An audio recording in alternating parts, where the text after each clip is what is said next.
Agriculture Cabinet Secretary Mutahi Kagwe has cautioned that uncontrolled land subdivision is threatening the future of agriculture in Kenya, urging a national conversation on strategic land use to secure food security, commercial farming viability, and sustainable economic growth. Speaking at the official opening of the Jumuiya ya County za Pwani Agriculture Workshop in Malindi, Kagwe stressed that excessive fragmentation undermines the ability to implement modern, mechanized, and climate-smart farming practices. The question of land, I think the governors in Jumuiya have got an opportunity that is already lost elsewhere.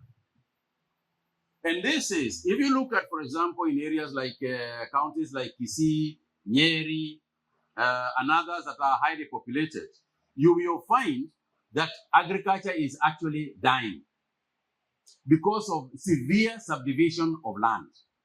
Not just for what Bayo was talking about in terms of 50 by 100 for settlement, but also the cultural aspect, where if you've got 12 acres of cashew nuts and you've got 12 children, you divide all your cashew nuts into 12 pieces, so that the cashew nut farm that was actually profitable begins to be nonsense now, because there's no way 1 acre is going to help you. So these cultural aspects is something that we need a national conversation about. It is something that we must discuss as a nation. It is not an Ministry of Agriculture question. It is a national question that must be asked at a national level. And we might have to address something very difficult. It's a very difficult decision that we might have to make. People are shocked when they hear that in the UK, land is not subdivided. One of the kids, usually the firstborn, just takes over the land, and the rest of us, we go and look for other places, other things to do. The people who are having this problem are men.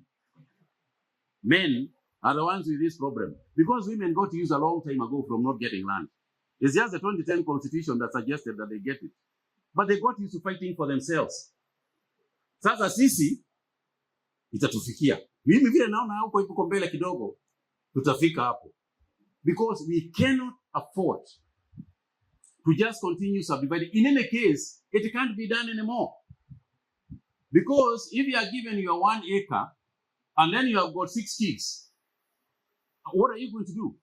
Are you now going to split your 1 acre amongst your 6 kids? He also called on government officials and stakeholders to adopt a pro-investment mindset, warning that suspicion or jealousy towards successful investors and private enterprises undermine growth. He urged both national and county governments to streamline approvals, remove bureaucratic bottlenecks, and provide predictable policy frameworks to de-risk long-term agricultural and industrial investments. The most important person we are discussing here today, the farmer. Let's just be clear that it starts with and it ends with the farmer. No matter how much we talk here, if we don't start with the farmer, it doesn't matter what plans you create. So we are here to ensure that this so-called potential, as Mheshimiwa Baya called it, that there has to be a gap. What is this gap? What is the gap that exists between potential and implementation? The gap that exists, to my mind, is a gap of appreciating what crosses the gap, not what crosses the gap. It is appreciating what closes the gap. And I've got a few suggestions for you. I said that we must start with the farmer.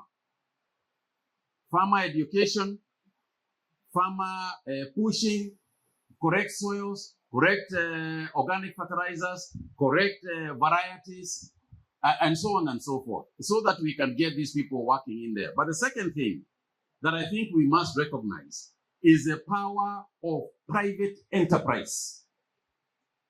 The power of private enterprise and the power of private sector. You know, when Governor Gonana, you spoke about the bodies, I mean the institutions that you have created. There's another one, even here in Kilifi, there's a cashew nut. There is a government cashew nut factory here in Kilifi. Is it working? It is not working. Yet, there is 2 private sector cashew nut factories that are doing very well. In fact, we came here because we were passionately affected by the cashew nut factory that is in Vipingo. That's why we thought this can work.